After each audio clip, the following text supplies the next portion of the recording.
Hi everyone, it's Philip with the Everyday Fighter podcast, where we share stories and insights from everyday fighters just like you. Today we're talking with Reggie Shah. Reggie is a digital media consultant and a Muay Thai practitioner. But it wasn't always that way for him. In the interview, he shares his history with fighting, particularly his unwillingness or just inability to even fathom that as an option, even though that was something that was encouraged all around him. He just couldn't bring himself to it. But then, getting to a turning point for him where he was able to appreciate that part of him and that part of his life, and he just jumped right into it, specifically into Muay Thai. He talks about that journey as well as what it's like for him to train with everyday people, including UFC fighters. So really looking forward to sharing the conversation with you. But before we do that, I wanted to jump into our episode spotlight. As a reminder, these episode spotlights are unsponsored. These folks don't know anything about me. They've never heard of me. But I feel that these are folks that really could use some more attention because they're just doing great work. And today I wanted to talk to you about Special Books by Special Kids.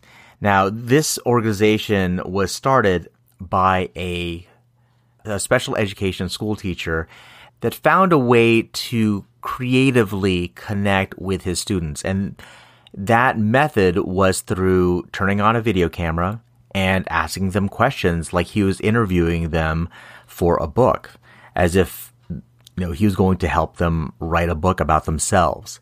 So that really took off in his classroom, and after a little bit, he decided that's exactly what he wanted to do full time.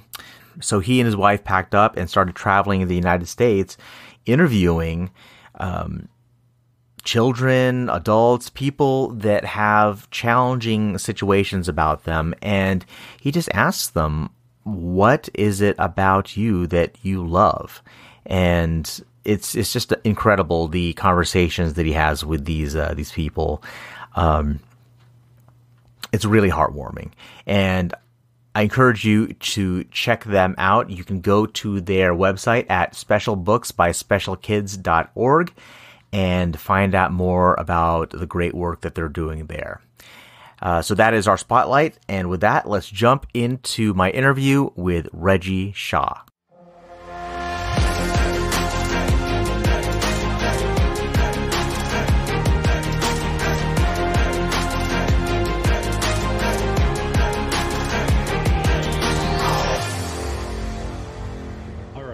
So, growing up, it's not martial arts, but wrestling, right? So, I was born in 1979, right? So, in the 80s, WWF, as it was called at the time, was like the shit. That was like, and I know it's not martial arts, like I just said, but that was like my first real combat stuff that I started watching. Yeah. And it was awesome. Just the whole show aspect of it, and we watched that. It was every Saturday morning. Yeah. I believe it was on. And then the WrestleManias and all that. Oh my God, it was awesome. Like which rich kid is going to order the pay-per-view for us to go watch at his house? Like that's, that's what that was.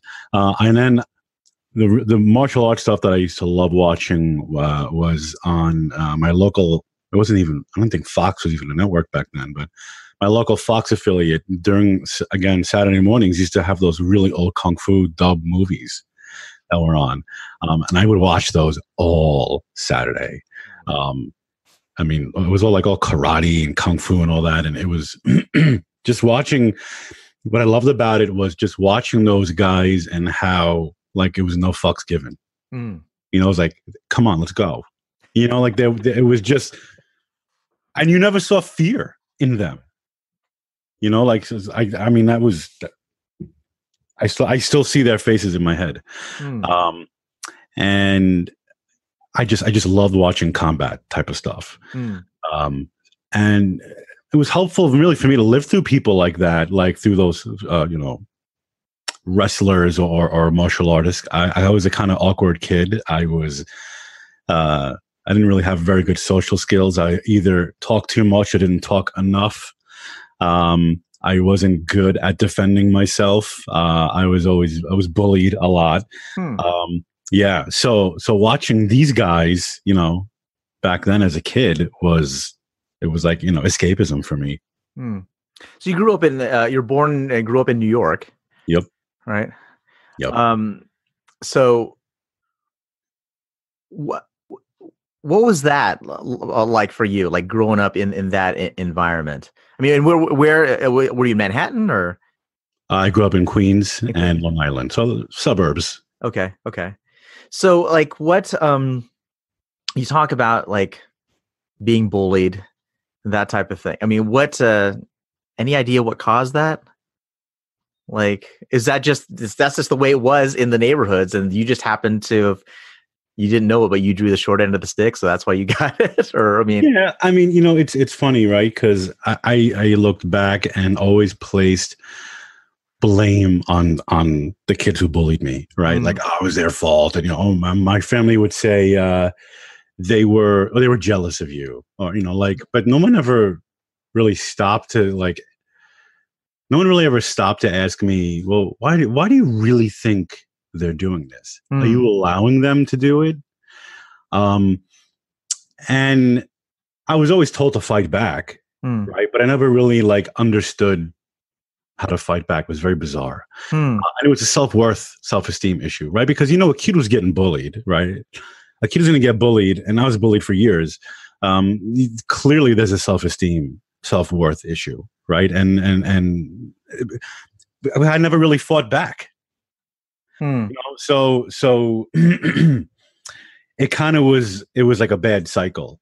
Yeah. So that was my question. It's gonna be my question is like, do you think it's kind of like the chicken or the egg, right? Right? Like, Bullies know who to like, find.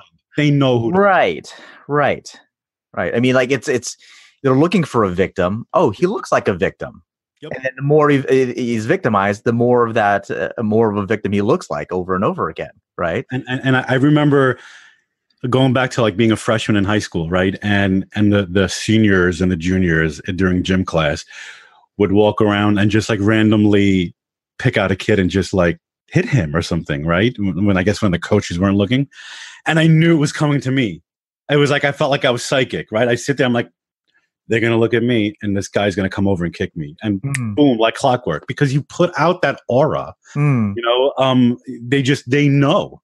mm, You know, and I tell that to my kids now. I said, you need to look like you're not going to take anybody's shit. I mm, said, because they're looking for that weak individual. mm, They're looking for someone who's going to be that doormat, mm, you know, and that's what I was. I allowed it. You know, I really didn't understand how to fight back, and fighting back is not always physical. It's not. mm, mm, You know what I'm saying? Like there's a lot more mentally that goes into it than physically. mm, You know, knowing how to throw a punch or jab or whatever is very different than knowing why you have to. You know, and I didn't know that why. I like I said, my self-worth was very low. mm. Now, again, was it, if you had a guess, was it that your your self-esteem, your feeling of self-worth was already low, and that's what attracted them to you? Or was it that they just picked you out randomly, and then that just kind of started the ball rolling? I think that's what it was. And I placed so much emphasis on what everyone thought of me. Mm, Right. So, oh God, you don't like me. Why? You know, so it was that type of thing. It was now like that cycle where, well, now I'm going to get upset, and because now they don't like me. Oh my God. Yeah, that's I think really what did it. hmm. And you don't have to go into this if you don't want to, but I mean, is that something like, how is that handled at home? I mean, was it such that, um, like you had a home life that built you up, and then it just kind of like, when you went to school, it got taken away, or was it like, what? I mean, I'm just kind of wondering, kind of like the origins of it. You know what I mean? Like, I wasn't prepared socially mm, for the situations I was put in. mm, And I mean, I don't blame my family. I don't know. How do you, I don't know. How do you really prepare an awkward kid? You know what I'm saying? Like, and I was different than most kids too. My interests were very different too. So, I mean, I don't know. like, what do you mean your interests were different? Well, I was always very into music and doing things like technology and all that, where most kids were into the football and, like whatever else. Mm-hmm. Yeah. Nerd versus jock kind of a thing. Yeah. Kind of what it was. Mm. And again, I was just always very fixated on making sure people liked me. Mm. So it was like a bad combination. Mm. Yeah. And just, I never really fought back very well when I was bullied. Mm-hmm. I really didn't understand how to fight. And again, physically or mentally, if that makes any sense. Yeah, no, absolutely. Well, I mean, to your point, I mean, like there's absolutely fighting back. I mean, there's the levels of escalation to that, right? So I think you're right. Is that it's not just about knowing how to throw the punch. There's a lot of stuff that can lead up to that eventually. Right. Yeah. So was it such that you kind of didn't want to pursue that aspect as far as like fighting back, or was it just it didn't occur to you to kind of think of it? Like, I was almost like paralyzed. I would have someone like do something to me, and I would just kind of sit there like, fuck you. Like I would like, I didn't know how to defend myself. Yeah. Because think of the battle in my head. Yeah. I want you to like me, but now you're coming over and you're doing something that's hurting me. So like now I'm just going to get upset and depressed because you don't like me. I'm not thinking about you shouldn't like me, and I don't want to like you if you don't like me, if you're hitting me. But now I want your approval. Think of that, like, internal battle going through, a 12-year-old's head. Huh. Weird, right? I think a lot of people could identify with that, man. It's like, there's times I think, if you're looking for approval, especially if you're not getting it, you'll take it from almost anywhere. Right. Do you think that came from somewhere for you? Like that need for approval, or the feeling that you weren't getting approval at all? So you were okay with trying to, let's say okay, but it's like, there are degrees, right? Everyone would love, unless you're vegetarian, where everyone would love a nice juicy steak, right? But if you don't get that, then okay, I'll take a White Castle, kind of a thing. Maybe some people White Castles on top of that, but like, well, I mean, everybody wants to be liked, and in your formative years, I mean, think about it. I mean, maybe it's different now, but I mean, going to high school in the 90s, it was all about the popular crowd, or like, and if you're popular, then that's because people like you, like, and that's like, we're so conditioned for people's approval, for people to tell you that you're handsome, or that you look good, or you're good at this, right? We didn't really teach people, kids, how to just appreciate themselves. It was like, how to win the popularity contest. How did you cope with it? Like, how did you get through that? I ate. And I played with my music. I mean, and I tried some martial arts back then. I believe it was karate. And I remember I went a couple of times, and it was weird. I loved watching it. I liked watching everybody do it, like from the sidelines. But then when it came for me to do it, I couldn't. It was weird. I didn't have like the capacity at the time to formulate and understand the defense and getting aggressive. And you know, it's funny. I mean, I practice martial arts now, and still to this day, I'll sometimes apologize to someone when I hit them. When I first start, I'm like, oh, sorry. You know what I mean? Like, it's crazy. It's you don't want people to be mad at you. You know, you want to be liked. I think that just still kind of sits there. I mean, I've come leaps and bounds from when I was in my teenage years, obviously. But yeah, it's still kind of there, you know? And it's funny to see now. It always amazed me to see people fighting, right? And they're not really fighting like to kill each other, right? It's like it's a game, right? It's all like a mental game. I know we just totally jumped 30 years in advance. No, but like that. So, but I mean, do you like growing up? Was that something that was kind of like violence? Was that kind of looked down upon, or your family kind of went out of the way, but like, was that reinforced through them that, hey, violence in any manner is not acceptable? Or I'm just kind of wondering where it came from. Totally opposite. It was like, why don't you beat these kids up? I don't understand. You beat your little brother up all the time. What are you doing? Why don't you, how come you're not fighting back? Let's get you signed up here to learn this and to learn that. But it was like, I just want people to like me. Like, I don't even want to like inflict damage on these people. Just leave me alone. You know what I mean? Like it was weird.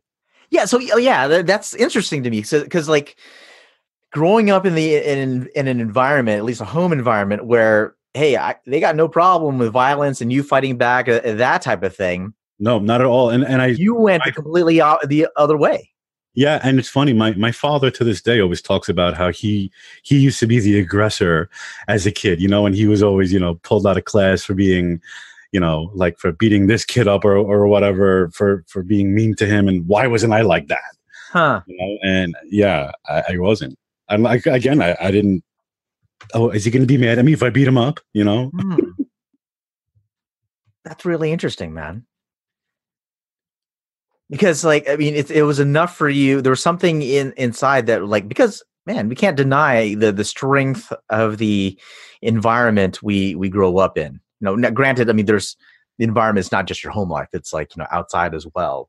But like, like where something like that would, I don't know if it'd necessarily be rewarded, but at the very least, like if they heard that you did fight back, you wouldn't have been punished for it. No, it would have been celebrated, actually.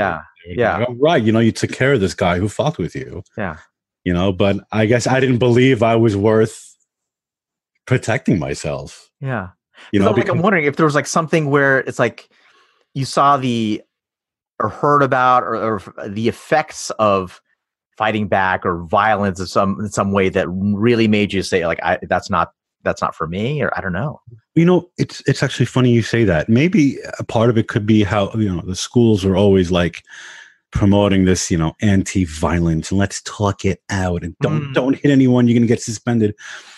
Maybe that had something to do with it too, because remember, I was a people pleaser and I didn't want the school to be mad at me because I fought back. And interestingly, having the conversation with my 10-year-old son, and now is this the formative years, and some kids try to mess with him and he handles it okay. Not like I did. But his pushback for me when I said, just give it back to them. His pushback was, but I'm going to get in trouble. And, it's funny because I happened to ask in the Alliance about this. What do you tell your kids who start getting fucked with? What do you tell them to do? Because my son said, but I don't want to go to the principal. But somebody started with you. You have to give it back. I know that now, obviously. Yeah. You know, I heard it, but I didn't process it the same way as a kid. Right. You know, and maybe was the same thing with me. Maybe I was scared of being in trouble. Mm. You know, but I told my son, I said, listen, man, I said, these bullies are looking for the weak one. And if you allow them in, they know where that weak link, they're going to keep coming back to you. You're like that easy level. You don't want to be that easy level in the video game when you need to get in there and feel good, you know, about beating. Right. You know, I'm like, you need to give it back verbally or physically. You know, I said, don't go looking for a fight.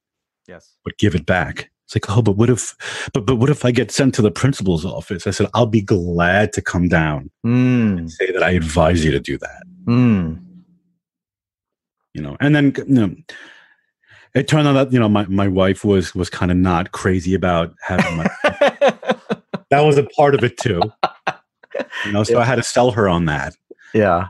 You know, I mean, you know, as a mom, you don't want your son, as a mom, your little boy's not going to do that. He's going to turn around. He's just going to be great. You know, like, right. No, don't say that to me. I'll tell the teacher, you know, like that works up until like second grade. Huh. You know, like once you're in like, you know, third, fourth, fifth grade, I'm going to tell the teacher, you know, like that, you sound like a loser. Like, oh, you're going to tell the teacher, you know, like, no, you have to return it. You have to give it back, you know, like I mean, you do. I think it's interesting that, at least for me, like where I grew up very similar attitudes about violence. And hey, if you're in the fight, whether you started or not, you're getting in trouble, you know? So it was kind of like, okay, let me just stay on the narrow path, just so that I keep the approval of my superiors, right? Or the people in authority. But then it's something that, at least now, I've learned that it's just part of it. I think, you know, the challenge, I don't know what it is, but like it's something about violence, and maybe it's just because the people are saying don't be violent, they're not good at violence. Right. You know what I mean?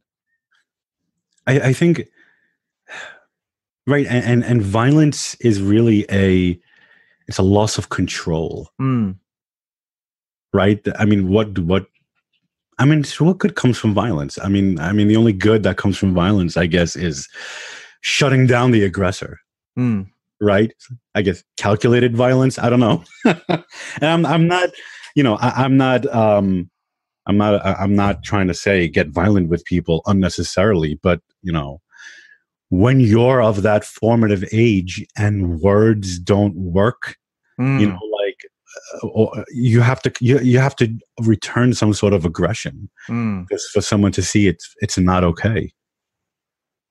You know, and I feel so ignorant for saying that, because it goes against everything we like to teach our kids as parents, you know, like, don't be a dick, don't hit, don't be violent, don't touch your sister, don't yell at her. But it's like, now it's the streets, you know, now it's like real life. And the same thing applies everywhere. The same thing applies in the workplace. You know, the same thing applies, you know, I mean, walking down the street, if you live in a rough area, you know, it's not just in school.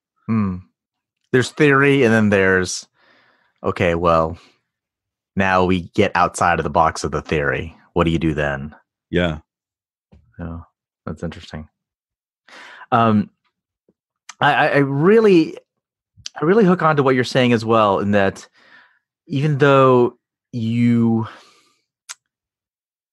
getting the reinforcement, or at least the feedback from your home life, from your parents, or at least your dad in this case.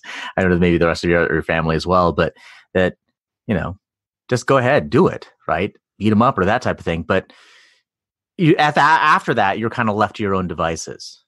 Right. I mean, like, it's not necessarily like he offered to show you how to, I don't know, did he? Did he offer to show you how to throw a punch, or whatever he did in his heyday? this is how, kind of like, walking you through that process. Right. It wasn't a technical issue. It was a mental thing. It was totally. So he did offer to do it, or yeah. Oh, he did. Okay. Yeah. Okay. But it wasn't. I mean, think about it. Fighting back is like a primitive instinct. Mm-hmm. If I'm not fighting back, there's a reason for it. It's mental. So it's not. Yeah. I really appreciate that, man. So like, it wasn't such that you didn't have. Like you said, it wasn't a technique thing, because like ultimately it's inherent in us. It's primal. You don't need to know a quote unquote technique to be able to fight back. Right. Why didn't I spit in his face? Why didn't I kick him? You could do like a kind of the windmill thing. If you needed to, pull hair, something. And I did. I would just sit in there, like that's not it. It's mental. And I see that in my Muay Thai training. So much of it is mental. We spend so much time on fakes. That's mental. I'm gonna fake the guy out. You know what I'm saying? Like it's of course you need to know technical as well but as a kid, like I said, it's instinct. It's you don't have to know how to fight physically. Just you need to do something to show that don't fuck with me, and I wouldn't do that. Yeah. There's got to be some like, kind of like what Bruce Lee talks about, like that emotional content. There has to be some emotional content in place for it to come out, in an effective, because like to your point, you even tried out at least karate before. And like, if it wasn't coming from, you're getting it, you had an opportunity to get it from your dad, didn't take, you had an opportunity to get it from a formal environment, didn't take there either. So even though the technique was available, the willingness wasn't there. The connection wasn't there for you. Right. Exactly. It's kind of like that. What is it? Take a horse to water. I'm going to get it wrong, but yeah. Well, why isn't he drinking? There's got to be a reason. Yeah. Right. Yeah. They have to be thirsty. Right. And in that case, you weren't thirsty. You didn't even know about thirst. Right. Yeah. So having to endure all of that through middle school, even through high school. Yep. Would you say that? I mean, were you more? It sounded like you're going down. If you weren't there already, going down the path of like introversion, kind of keeping, like you said, you're kind of quiet, keeping to yourself a little bit. You want to go under the radar. You don't want to be, you don't want to stand out so someone fucks with you, And by this point, that the later on I got, I was just like so beaten down mentally by all the bullying and shit. I just wanted to be left alone, Yeah. So you retreated to your music, kind of a passion of yours, time, and then eating, yeah, and then anything physical, I no. I didn't want to do anything, at least the later years, physical. No. I would try to go to a gym after high school. Never worked for me. Again, because that all had to do with self-worth. Like you have to want to better yourself. You have to have some sort of appreciation for yourself to be healthy. I didn't have that. I was just in like survival mode. Do you think that's something that's like you carried on for a while? Because I'll tell you what, man, like, even just like talking to you now, that's a foreign thing to me. I couldn't picture you in that way. So I know somehow there at some point there had to have been a change in your life, as far as the not necessarily completely shedding it 100%, right? But I mean, a major enough shift, because I'm talking to somebody now that I wouldn't say that you have any self-esteem issues necessarily. I mean, at least I wouldn't say, at least on the, from what I see and from, when we talk. So is that something that you feel that there was a turning point for you when you started to kind of reclaim it for yourself? A big part of it was becoming a father. Because I realized that I had to set the example for my son. Right? If I was going to be a sucker, if I was going to be, a mat, he's going to be one. Because you're the template for your kids. And then that was just like, oh shit, wait, maybe this is not the way to go. Like wake up out of it, and that was, and I've had things before then, here and there that were breaking me out of it. But that I think was the first really big, and again, I think it was instinctual too, protection mode, like now I found something that, was worth more to me than myself. And I didn't protect myself, but I protect my kids and my family. It was like very different. And then that I think is totally instinctual as a man, as a father, and it was nice to feel that. It's like, oh shit, I want to protect something because I never protected myself. So was that something that came on for you gradually as you found out that you were going to be a father, or just like it was kind of like an instant change for you once that thought came into your head? The minute we got pregnant, I was like, okay, we got to get another car. We got to like make sure that this is, oh yeah. I was like, I wanted to make sure that, my wife was, the vessel that was carrying this, thing that was going to look up to me, that it was under protection at all times, it was weird. It was like, boom. Because I did nothing. I never did anything for myself. Right. It was foreign to me. And now here comes something that I'm responsible for. Like other than I don't know. It was weird. It was on. It was, like I said, it was very instinctual. It had to be hormonal.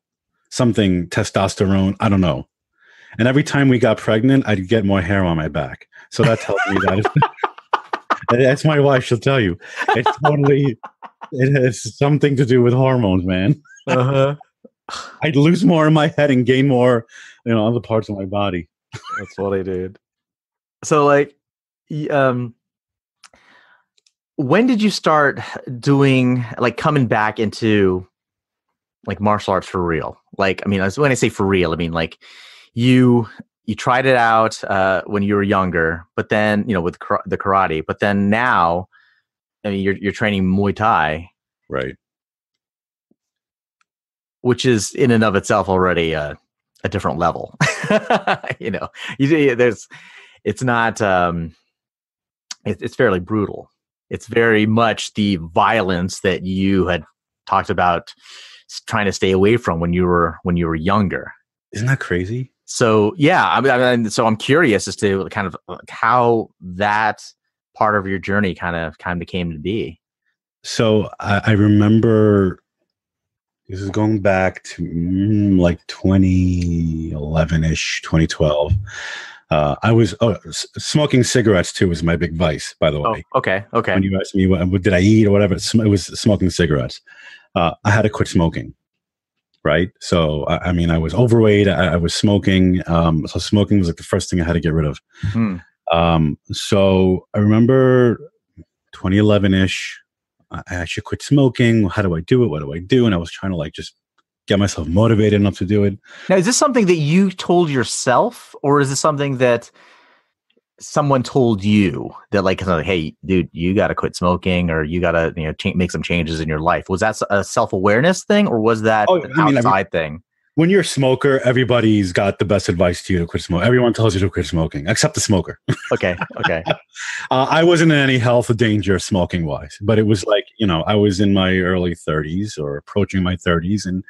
And I always knew in my head, I as a smoker, I told myself that I was just going to smoke until the very last minute possible where I could quit and then still be young enough to recover from it. And like I've read a lot that said, if you quit by time you're 30 or something, by time you're like 50 or 60, that your body heals itself pretty much to almost the levels of a non-smoker. And like, I don't know really how true that is, but I kind of I said that to myself. It was a convenient justification that, hey, look, there's studies.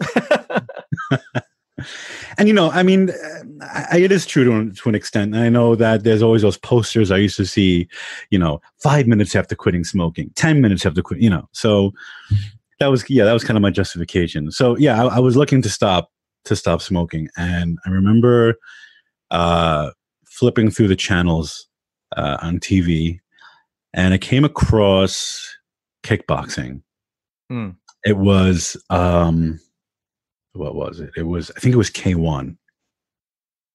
I think it was K1. And I was like, ooh. And what caught my eye was the legs. Right? I landed on for a second. Remember, I wasn't a big sports guy. Right.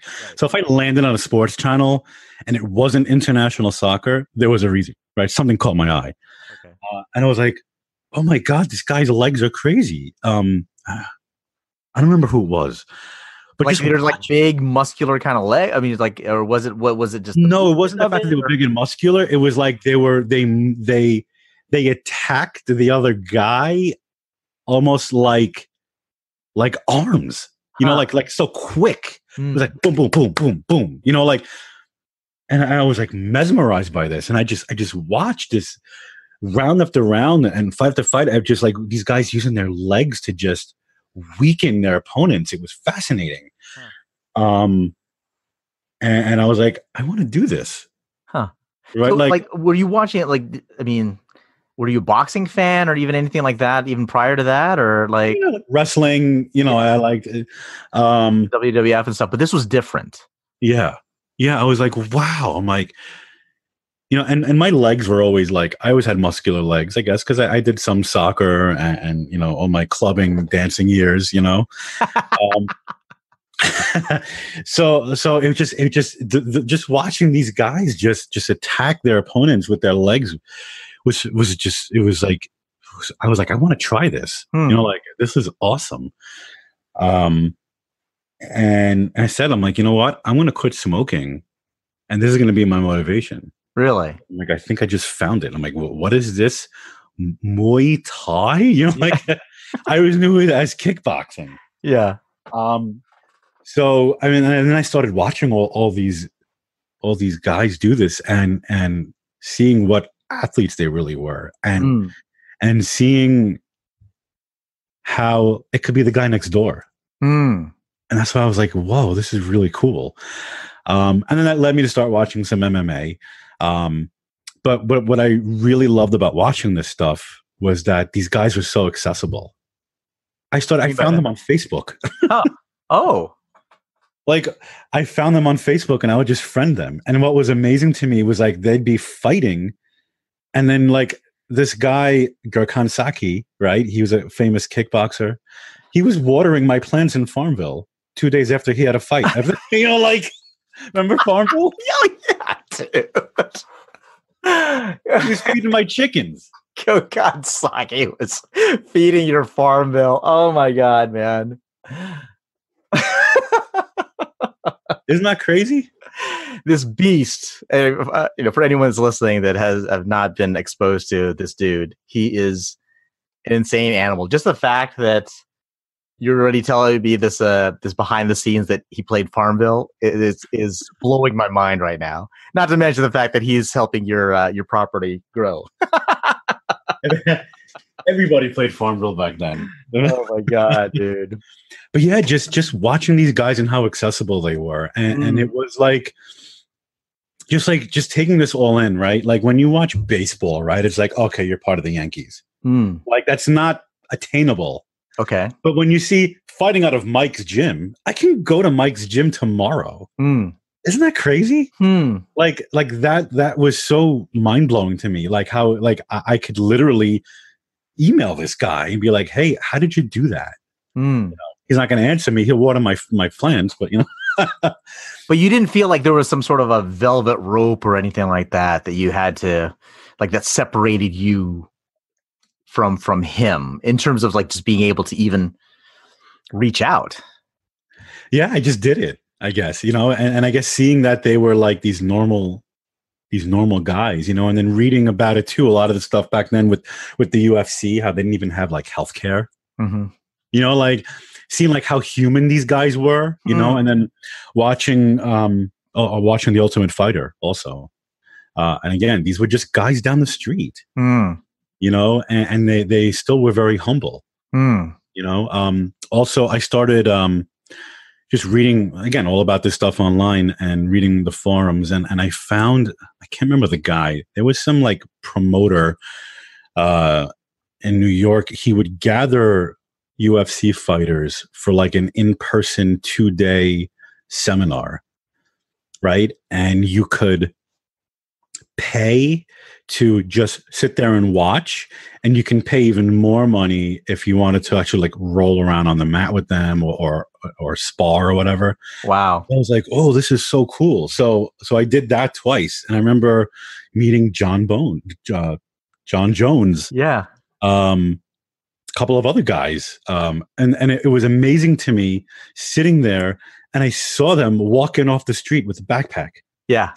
Bodyguards. They weren't, the guys this guy just took the 2 train here.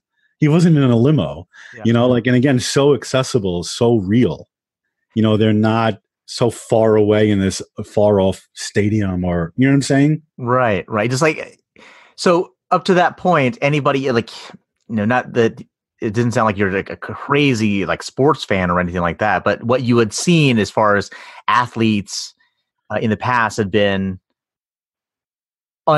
you couldn't relate to that. You couldn't relate to, okay, you know, they're, you know, maybe they have private jets or all, you know, got all these interviews and that type of stuff, paparazzi, whatever. But when you saw these guys, you're like, right, that he looks like me. Yes. Yeah. I mean, and here, like, wow, like 3 weeks ago, you were just on TV in front of millions of people, literally putting your life at risk, fighting, right? I mean, like you're fighting, doing to me what was so scary, you know, what I always can never do for myself. And you're here right in front of me, and you're showing all these guys how to do what you did, and they also preached so much growth mindset, which I thought was fascinating. So, and I don't remember. I mean, just so much talk about being in the right mindset, setting goals for yourself, being positive. And then when I think back to like other athletes growing up, you know, like, don't do drugs, you know, like that's all you really heard. Yeah. You know? Yeah. But these guys were like, they were fighters, and it wasn't just the fight in the ring. It was a fight to get to the ring and just showing up every day. I mean, you didn't really see that anywhere else. At least I didn't with the other athletes, you know. Just hearing these guys tell you their story and how it's still a battle. I mean, look at John Jones. You know, he's got his DWI issues, or, you know, whatever, drugs, whatever he's doing. But, you know, it's like, they're still human.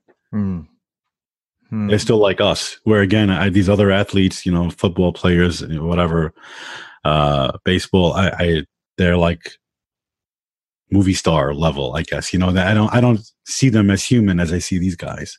Interesting. So was that your first kind of foray into it? Was when you saw those kind of special events with the, you know, where you saw it, John Jones and stuff? That was like your actual first physical encounter with that type of thing? Yeah. Just seeing that, and I'll be honest, when I saw them come down and start teaching everyone, I was like, oh shit, I can't do that. Because you hadn't even started training at that point. No, okay. I can't do that. But I was there to just take it all in, you know, and just to hear what he said. And I'm a big people watcher. I mean, I could sit there and watch people forever, and just watching all these guys. And again, as an introvert, as someone who was bullied, you know, you were very good at watching people, and just seeing these guys who look so tough to me be so vulnerable physically with these other fighters to, like, okay, now show me. Now wait, how do I do this? What am I doing? I got to block you. How? And it's like, you know, 5 minutes ago, I imagined you kicking my ass. Right. You know, and now you're being taught how to fight, You know, you're not just born with this. You're learning this skill. It's like, you know, it was all these little seeds that I just kept viewing, you know, dropped in my head, that led me to think, wow, you know, I think I'm gonna do this. I'm gonna try this. Huh. So afterwards, you had that little bit of exposure to it. Then how did you? What did you do next? You found a gym nearby, and I found the gym by work because I live in the suburbs, and there were either like there were boxing gyms, but there was no Muay Thai. Mm-hmm. But in Manhattan, in the city, there were like quite a few. Mm. So I picked one. I did a couple of classes. I loved it. It was awesome. I remember I did some drills with people who went on to the UFC. Like, you know, it's like, whoa, you know, like that girl kicked my ass. I still Angela Hill. Uh-huh. She stick out to me. And yeah, but I stopped. I stopped going. It was a pain in the ass because there was no showers in these gyms. Because in the city, it's like the second floor of an office building. Yeah, there's no shower. You know, like, and the gyms with the showers were like super expensive. And I remember sitting on the train on the way home. I stunk like to high hell. And I was like getting home at like 10:30 at night, you know, and then having to, it ended up being a lot. Yeah.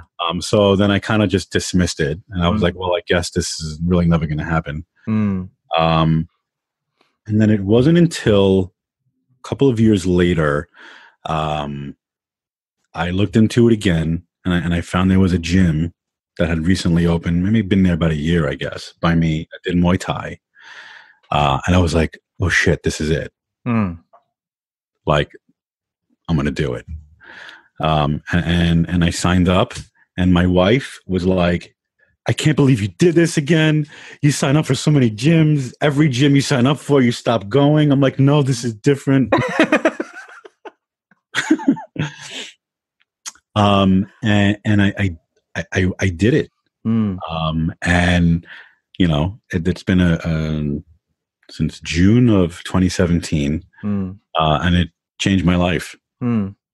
I just learning that you can fight without anger is mind blowing to me, right? Because remember, I always couldn't fight, you know, and so why are you fighting, right? Why should you fight back to someone? It's not out of anger. It's boundaries, right?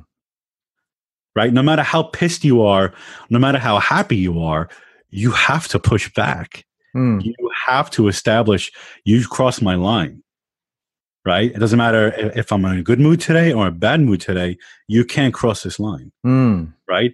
And if I'm too pissed off, I'm not even going to think clearly on how to evade you or how to infiltrate you. Like, again, it's nothing about being nothing emotional. It's like a skill and a tactic.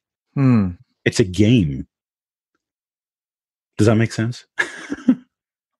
Well, I'm just making the contrast between, as you mentioned earlier, like before you didn't have any interest in like that physical violence part of it. At the same time, like you also didn't have like kind of the internal emotions kind of to even like justify bringing any of that stuff out. I'm curious, but then now you're talking about, okay, well, now I can throw punches without any emotion about it, and just like this is just the way it is. I'm just trying to make the jump within you from one to the other. You know, like how did that happen? Because that's a real thing, dude. Like I teach here, you know, a couple times a week. It's a big deal for people, anybody, quite frankly, as a beginner, to even start throwing punches or kicks at somebody else. Yeah. You know, because the emotion initially is like to your point, and even you have a little bit of it still, as you mentioned, oh, I'm sorry. You know, like, oh, yeah, that's not something that I didn't mean to that. Well, you have to mean to do it, right? But it's just like, and of course you did mean to do it, but it's just the emotion of not just getting over that mental barrier, that emotional barrier to do it right. is it's a big deal. So like I'm wondering how, and again, it's not necessarily that it goes away completely, but you had to, that's something you had to get over. Yeah, I had a lot of support, right? I have a tribe, including you, my Alliance bros, and every time I went to the gym, like my first day, I can find my post when I posted in my Dad's Edge groups. It's like, guys, oh my God, I just went for the first time, hey, are you going back? Yes. Like it was the accountability. It was just, and seeing other people do other things. There were some other guys doing martial arts. So it was like, I can do this. Everyone else, like it was, everything kind of fell into place. And then my support system at the gym, like martial artists are fucking awesome people. I honestly, like, I've probably trained with hundreds of people, right? Coming and going. I think I've met one asshole. One. No one has ever said, I don't want to drill with this guy. People are supportive. It is the environment for someone who feels that they can't, because people, if you allow them to show you that you can, you're golden. So having my tribe outside of the gym and the community at the gym, it was like the perfect ingredient, the perfect recipe for me to be successful and to keep moving through. It's interesting what you said just now as well, as far as like, it's not just about the support that you have, which is absolutely important, but you had to be in a place mentally and emotionally to accept that support. Yes.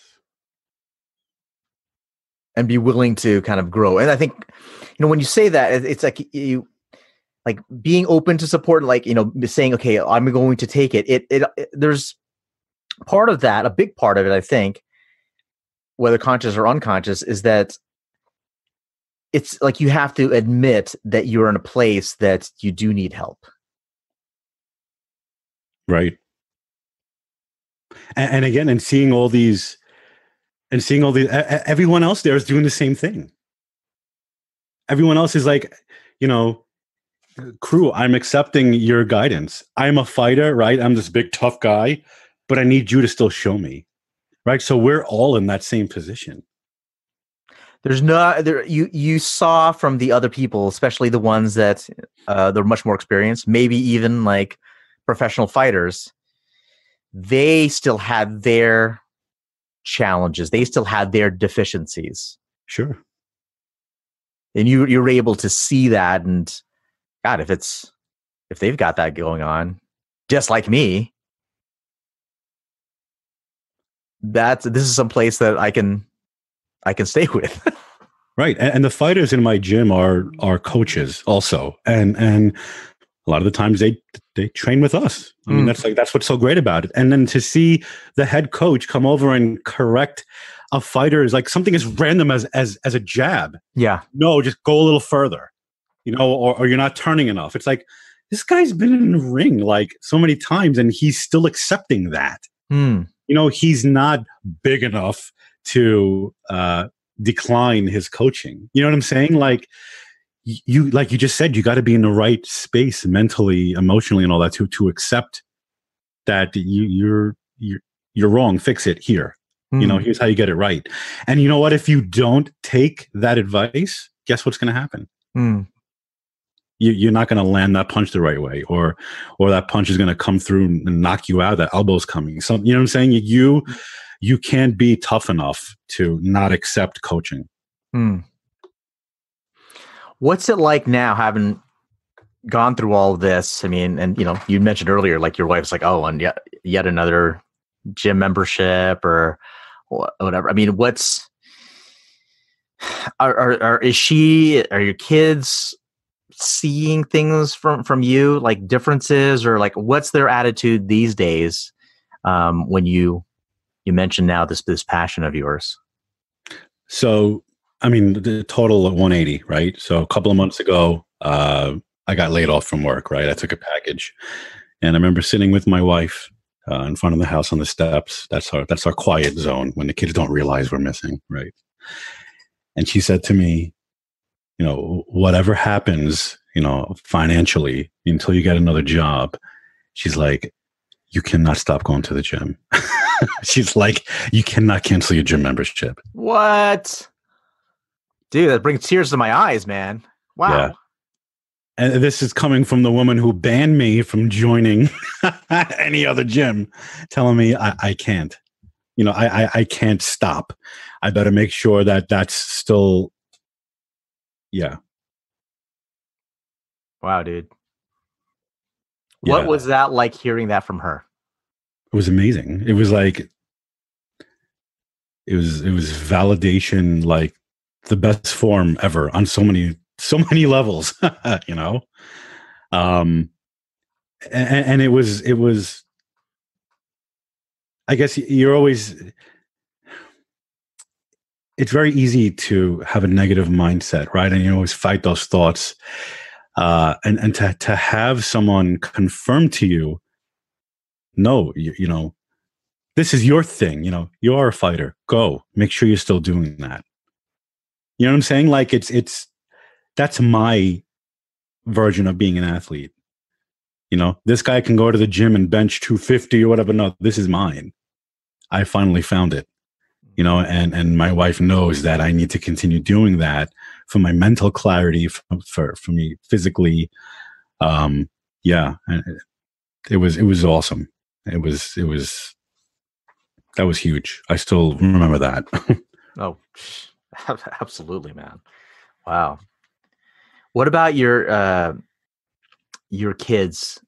Like, do they say what do they see of you since you started doing this? Since you started training? I mean, what has that been like? They love that I do it. They love watching me come into the gym and just like watching me on the sidelines. So they come to you with you to the gym? Not often, but they like to come and I'll make one of them like record me. But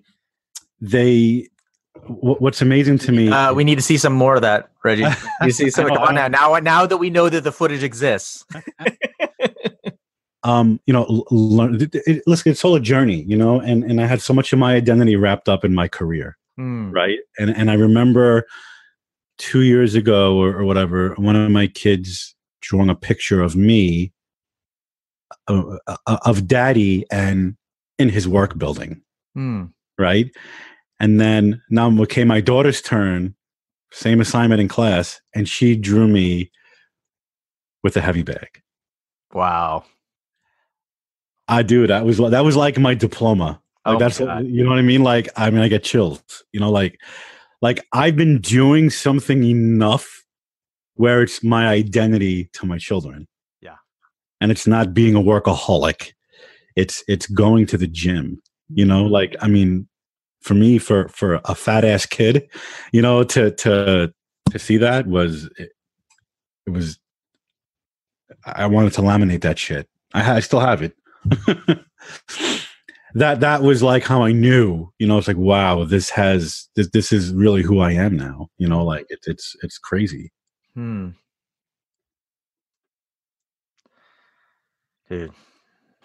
that's awesome. Right? Yeah, I'm just speechless, man, because that's a big deal. Yeah. I mean, across the board. Yep. That kind of validation, especially unexpected, right? It's not like you're asking for it. You're just doing your thing. Yep. And then it became so important to you, but then the people most important in your life, especially if it's the case that it took them, they had to go on their own little journey to get used to being on yours. Right. Right. Then now they're like holding you up to what you really are, Right. And it's a good thing. It's just good. I don't know, like you always hear so much about, you fucked your kid up, and it's like because of you, your kid is overeating or your kid's doing drugs, and it's like it's a good thing, like I celebrated that. That's a fucking win. Yeah. Like I've ingrained that in her brain so much so that it came out, in her drawing. Yeah. I think of the Full House episode when, Stephanie was scared that her father was going to die because they went through an earthquake and she was drawing all these horrible things. It was like, it's the same thing, but for a good thing. It was like, it was crazy.